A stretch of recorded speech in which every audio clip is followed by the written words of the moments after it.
अस्सलाम वालेकुम दोस्तों, स्टार्ट करते हैं last part of chapter 18 digestive tract के साथ। सबसे पहले हम पढ़ेंगे स्मॉल इंटेस्टाइन। स्मॉल इंटेस्टाइन क्या है? वो एक हाईली कन्वोल्यूटेड स्ट्रक्चर है और इसके 3 पार्ट्स हैं, ड्यूडेनम, ज्यूजेनम, इलियम। इसमें बहुत ही स्लाइट डिफरेंसेस इनके स्ट्रक्चर में हम आगे पढ़ेंगे। सबसे पहले इसका फंक्शन क्या है? डाइजेशन के प्रोसेस में हेल्प करता है। यहाँ पे डाइजेशन कंप्लीट होती है, 90% न्यूट्रिएंट्स यहाँ एब्जॉर्ब हो जाते हैं और 80% वाटर यहाँ पे एब्जॉर्ब हो जाता है। इसके अलावा यहाँ से इसमें कुछ सेल्स होते हैं, एंटेरो एंडोक्राइन सेल्स, जो कि हार्मोन्स रिलीज़ करते हैं, ठीक है।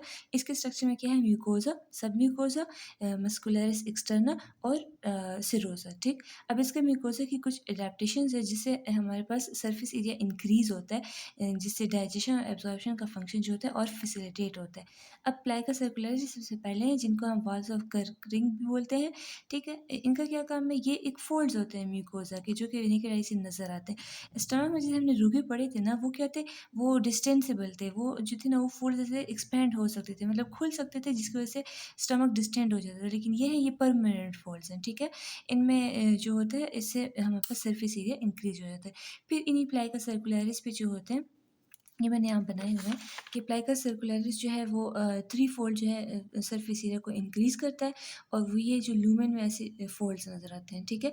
उसके ऊपर लगे होते हैं विलाई। विलाई क्या करते हैं? 10 फोल्ड्स जो होते हैं वो सरफेस एरिया को इंक्रीज़ करते हैं। उनकी लेंथ जो होती है 1 मिलीमीटर होती है, उनका डायमीटर जो होता है 0.1 मिलीमीटर होता है, और वो मोस्टली फिंगर लाइक होते हैं। अब इनमें फ़र्क आ जाता है, ड्यूडेनम में जो होता है ये मिक्स वैरायटी में होते हैं, फिंगर लाइक भी होते हैं और लीफ लाइक भी होते हैं। ड्यूडेनम में मेजरली फिंगर लाइक होते हैं, और वो होते हैं इसके अलावा थोड़े से लीफ लाइक भी होते हैं, और जो इलियम है उसमें only finger like villi present होते हैं, ठीक है। उसके बाद माइक्रो विलाई आ जाते हैं, जो कि 20 टाइम्स इंक्रीज़ करते हैं सरफेस एरिया को, और वो जो होते हैं हर एक विलाई के ऊपर लगे होते हैं, ठीक है। और माइक्रो विलाई का स्ट्रक्चर हम जूनियर क्लासेस में पढ़ चुके हैं। लैक्टील होता है बीच में, और ये ब्लड कैपिलरीज में आ रही होती है, ठीक है। फिर क्रिप्स ऑफ लुब्रिकेंट क्या है? ये जैसे पिट्स होती है ना उस तरह है, लेकिन ये पिट से भी डीपर है, तो ये डीपर इन्वेजिनेशंस है, ठीक है। इसमें हमारे पास डिफरेंट सिक्रीशंस भी आती हैं, ठीक। अच्छा, लेमिना प्रोपिया में क्या है? हमने पढ़ा था इससे पहले कि उसमें म्यूकोसा एसोसिएटेड लिम्फोइड टिश्यू है। अब वो म्यूकोसा जब गैस जीआईटी में है तो हम उसको कहते हैं गट एसोसिएटेड लिम्फोइड टिश्यू। जब वो ब्रोंकस में होती है तो हम उसको बाल्ड बोलते हैं, ब्रोंकस एसोसिएटेड लिम्फोइड टिश्यू, ठीक है। इसके अलावा पेयर पैचेस होते हैं। पेयर पैचेस कहाँ पे ज़्यादा होते हैं? ये हमारे पास उसमें ज़्यादा होते हैं, इलियम में ज़्यादा होते हैं और अपेंडिक्स में ज़्यादा होते हैं। इसकी जो मस्कुलरिस म्यूकोसा होती है वो भी बहुत thin layer of smooth muscles होती है, जिसमें हमारे पास इनर सर्कुलर और आउटर लॉन्गिट्यूडनल लेयर्स आ जाती हैं, ठीक है। और ये जो होते हैं, ये इसके कुछ फाइबर्स जो होते हैं वो विलाई में भी जाते होते हैं, ठीक है। उनकी फिर उससे मूवमेंट होती है। और इसका एपिथेलियम कौन सा है? सिंपल कोलमनर एपिथेलियम है, और इसमें डिफरेंट काइंड ऑफ सेल्स हैं। सबसे पहले जो सेल्स हैं उनको हम कहते हैं एंटेरोसाइट्स, ठीक है। ये क्या है? ये टॉल एब्जॉर्प्टिव सेल्स हैं। इनका काम क्या है? इनका काम है एब्जॉर्प्शन करना, ठीक है। इनके जो होते हैं ना, इनके एपिक्सिस पे हमारे पास प्रेजेंट होते हैं माइक्रोविलाई, और जो कि एक ऐसे मतलब जो अपीयरेंस देते हैं ना कि बहुत सारे ये सरफेस है और इसके ऊपर माइक्रोविलाई लगी, तो ऐसे ब्रश बॉर्डर का सर वो देते हैं, अपीयरेंस देते हैं, ठीक है। अच्छा, फिर एंटेरोसाइट्स के बाद हमारे पास अच्छा, एंटेरोसाइट्स की माइक्रोविलाई पे एक और चीज़ होती है, ग्लाइकोकैलिक्स कोट होती है, ठीक है। वो ग्लाइकोकैलिक्स कोट क्या करती है? उसमें कुछ एंजाइम्स होते हैं जो कि हाइड्रोलिसिस के लिए इंपॉर्टेंट होते हैं, तो वहाँ पे हाइड्रोलिसिस ऑफ वो स्टार्च हो जाती है और अमीनो एसिड्स की हो जाती है, ठीक है। अच्छा, फिर इसके बाद इसमें डाइजेशन का और एब्जॉर्प्शन का प्रोसेस इनके थ्रू होता है। फिर गोबलेट सेल्स आ जाते हैं, जो कि क्या करते हैं? गोबलेट सेल्स म्यूसिन सीक्रेट करते हैं, जो कि वाटर के साथ मिलकर म्यूकस बनाते हैं। फिर एंटेरो एंडोक्राइन सेल्स आ जाते हैं। वो क्या है? वो हमारे पास डिफ्यूज न्यूरो एंडोक्राइन सिस्टम का पार्ट है, और वो क्या करते हैं? वो डिफरेंट टाइप ऑफ सेल्स होते हैं, और वो डिफरेंट हार्मोन्स रिलीज़ करते हैं, जैसे एस सेल सिक्रेटिन रिलीज़ करता है, के जो है गैस्ट्रिक इनहिबिटरी पेप्टाइड, एल जो है वो ग्लूकागॉन लाइक पेप्टाइड, आई जो है कोलिसिस्टोकाइनिन, एंटेरोक्रोमाफिन सेल्स जो होते हैं सेरोटोनिन और सब्सटेंस पी रिलीज़ करते हैं, और एमोसिल मोटिलिन, डी1 सेल्स जो होते हैं वेजो एक्टिव इंटेस्टिनल पेप्टाइड, और जी सेल्स जो होते हैं वो गैस्ट्रिन रिलीज़ करते हैं, ठीक है। तो इन हार्मोन्स के अपने अपने फंक्शंस हैं। फिर पैनिथ सेल्स आ जाते हैं। पाइनेट सेल्स जो होते हैं ये हमारे पास एंटी माइक्रोबियल सिक्रीशंस करते हैं, ठीक है। तो ये हमारे पास कौन सी सिक्रीशंस करते हैं, इसमें आ जाती है लाइसोजाइम्स आ जाते हैं, डिफेंसिन प्रोटीन्स आ जाते हैं, जिंक आ जाता है, आर्जिनिन रिच प्रोटीन आ जाता है, ठीक है। तो ये एक वो होता है एंटी माइक्रोबियल सिक्रीशन होती है। फिर स्टेम सेल्स जो है अनडिफरेंशिएटेड सेल्स हैं, ये और काइंड ऑफ सेल्स में डिफरेंशिएट होते हैं। एम सेल्स क्या होते हैं, ये माइक्रोफोल्ड सेल्स होते हैं। इनका क्या काम होता है, एक तो ये कि माइक्रोफोल्ड्स तो एब्जॉर्प्टिव सरफेस इंक्रीज होता है, और दूसरा ये कि ये एम सेल्स जो होते हैं एंटीजन ट्रांसपोर्टिंग सेल्स के तौर पे भी काम करते हैं, और इनके माइक्रोफोल्ड्स में वो प्रेजेंट होते हैं, लिम्फोसाइट्स प्रेजेंट होते हैं, और डेंड्रिटिक सेल्स प्रेजेंट होते हैं। तो ये जो है ये भी इम्यूनिटी में हेल्प करता है।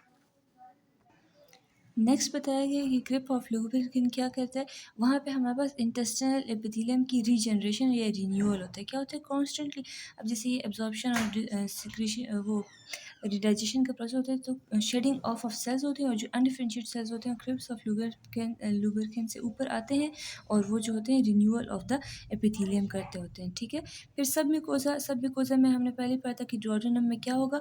सब म्यूकोजा में एक तो मीसनर प्लेक्सिस होता है, और दूसरा डुओडेनम में डुओडेनल ग्लैंड्स होते हैं, जिनको हम ब्रूनर ग्लैंड भी बोलते हैं। इनकी सिक्रीशन हाईली अल्कलाइन होती है, और उसमें म्यूकस भी होता है, न्यूट्रल ग्लाइकोप्रोटीन्स, अल्कलाइन ग्लाइकोप्रोटीन्स होते हैं, और बाइकार्बोनेट्स होते हैं। वो जो स्टमक से एसिडिक कायम आया होता है, तो उसकी एसिडिटी को थोड़ा सा न्यूट्रलाइज करने के लिए, ठीक है, या पेंक्रियाटिक एक्टिविटी की वजह से जो वो पीएच लो हुआ होता है उसको थोड़ा सा बैलेंस आउट करने के लिए, ठीक है। मस्कुलरस एक्सटर्नल क्या है, उसमें वही स्मूथ मसल्स हैं, इनर सर्कुलर, आउटर लॉन्गिट्यूडनल, और बीच में और बैक्स प्लेक्सिस है। फिर सिरोसा क्या है, सिरोसा जो है ये most of the part is cover of small intestine is covered by serosa, लेकिन posterior surface of the duodenum जो होता है वो एडवेंटिशिया से कवर होता है। रीजनल डिफरेंसेस है, मैंने यहाँ पे समराइज किया। रीजनल डिफरेंसेस क्या है, डुओडेनम में लीफ लाइक विलाय होते हैं मेजॉरिटी, और इसमें ब्रूनर ग्लैंड्स के प्रेजेंस होती है। जुजिनम भी जो होते हैं मिक्स विलाय होते हैं, मोस्टली जो होते हैं वो लीफ लाइक होते हैं, थोड़े से फिंगर लाइक होते हैं। इसमें कोई ग्लैंड नहीं होते, इसमें कोई पेयर पैचेस नहीं होते। और इलियम में क्या है, पेयर पैचेस होते हैं, और इसमें फिंगर लाइक विलाय प्रेजेंट होते हैं, ठीक है। तो ये इनके डिफरेंस हो गए। फिर आते हैं लार्ज इंटेस्टाइन में। लार्ज इंटेस्टाइन को फिर डिवाइड किया है सीकम, सीकम इलियम के बाद सीकम आता है, ठीक है।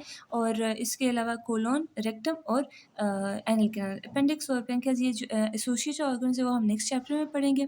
अच्छा, फिर क्या है कि जो सीकम है ना वो कोलोन का बहुत रिजेम्बलेंस रखते हैं, तो हम उसको एक ही कैटेगरी के अंडर रख लेते हैं, ठीक है। फंक्शन क्या है इसकी, मेनली है वाटर की रीअब्जॉर्प्शन करना, सिक्रीशन ऑफ म्यूकस करना, ठीक है, ताकि वो लुब्रिकेट कर सके, क्योंकि अब तक जो है फीसिस बहुत ज़्यादा हार्ड हो जाते हैं, ठीक है, उसको ऐसे सेमी सॉलिड बनाना, और इसके अलावा कुछ पार्ट ऑफ डाइजेशन भी यहाँ पे होता है, ठीक है। अच्छा, उसके बाद ये भी यही बोला कि यहाँ पे हार्मोन सिक्रीशंस भी यहाँ पे भी होती है, क्योंकि यहाँ पे एंटेरोक्रोमाफिन सेल्स होते हैं, एल सेल्स होते हैं, और D1 सेल्स होते हैं, ठीक है। अच्छा, यहाँ पे वाइटामिन प्रोड्यूस होते हैं, ठीक है, जो कौन से वाइटामिन, वाइटामिन के, B1, B12, B6 और B2, ठीक है, ये यहाँ पे प्रोड्यूस होते हैं। फिर कोलोन का स्ट्रक्चर क्या है, कोलोन का वही 4 लेयर्स है, म्यूकोजा, सब म्यूकोजा, मस्कुलस एक्सटर्ना, और सिरोसा या एडवेंटिशिया, ठीक है। इसमें कोई प्लाइका सर्कुलरिस नहीं होते हैं, ठीक है। और इनके जो सेल्स होते हैं ना, उनको हम क्या कहते हैं, वो सिंपल कोलमनर एपिथेलियम होता है, और उन सेल्स को हम बोलते हैं कोलोनोसाइट्स। ये भी एब्जॉर्प्टिव होते हैं, यहाँ पे एब्जॉर्प्शन ऑफ वाटर होती है, ठीक है। और इसके लैमिनर प्रोपिया में जो होते हैं ज़्यादा क्रिप्स ऑफ लुब्रिकेंट होते हैं, ठीक है। अब इनके क्या है कि जो वो था, इसमें एक इम्पॉर्टेंट पॉइंट है कि नहीं बल्कि वो मस्कुलर एक्सटर्ना में आते हैं, ठीक है। अच्छा, इसमें जो लैमिनर प्रोपिया उसमें भी म्यूकोजा लिम्फोइड टिश्यू भी है, और इसका मस्कुलर म्यूकोजा में वही thin layer of smooth muscle है, जिसमें इनर सर्कुलर और आउटर लॉन्गिट्यूडनल होती है। सब म्यूकोजा में क्या है, मीसनर प्लेक्सिस है, ब्लड वेसल्स है, लिम्फेटिक्स है। मस्कुलर एक्सटर्ना में एक पार्ट था इसका कि इसकी जो वो होती है आउटर लॉन्गिट्यूडनल लेयर होती है ना, वो ऐसे थिक फ्लैट बैंड्स बन जाते हैं 3, ठीक है, जिनको हम कहते हैं टीनिया कोलाई, ठीक है। तो ये 3 मस्कुलर बैंड्स जो होते हैं ना, ये इक्वी डिस्टेंस होते हैं, और ये जो होते हैं थोड़े से स्मूथ मसल इसमें रन करते हैं, लेकिन ये बस ये अगर स्ट्रक्चर है ना उसका कोलोन का, कोलोन के फिर हमारे पास पार्ट्स होते हैं ना, ascending colon, transverse colon, descending colon, ठीक है, और सिग्मोइड कोलोन ना। तो इसके ऊपर यहाँ पे एक हो गया, फिर इसके पीछे और यहाँ पे, तो 3 जो होते हैं ना इक्वी डिस्टेंटली प्रेजेंट होते हैं इसके हमारे पास मस्कुलरिस एक्सटर्ना वाली फॉर्म, ठीक है।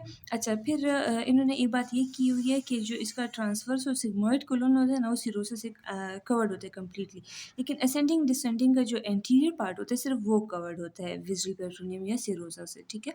और पोस्टीरियर सर्विस जो होता है एडवेंटिशिया से कवर्ड होता है और वो डेंस कनेक्टिव टिश्यू से बना होता है, ठीक है?